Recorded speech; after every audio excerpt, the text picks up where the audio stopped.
శ్రీమాత్రే నమః. ఎందరో మహానుభావుల త్యాగాల ఫలితమే ఈ అయోధ్య శ్రీరామ మందిరము.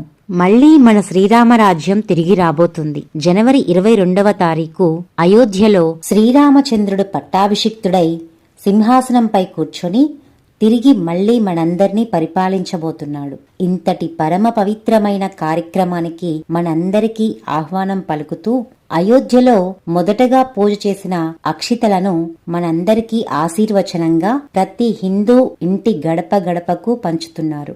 వారు గోముఖ ముద్రలో ఇచ్చే కొన్ని అక్షితలను మన ఇంట్లో పూజామందిరంలో ఉన్న అక్షింతలతో కలుపుకొని జనవరి 22వ తారీఖు అక్కడ అయోధ్యలో రామ విగ్రహాన్ని ప్రతిష్ఠించిన తర్వాత ఆ అక్షింతలను మన ఇంట్లోని వారందరూ శిరస్సుపై చల్లుకోవాలి. పరమ పవిత్రమైన ఆ రోజును ఒక పెద్ద పండుగలా భావించి మన ఇంట్లో పూజామందిరంలో తులసికోట వద్ద వీలైనన్ని దీపాలను వెలిగించుకోవాలి.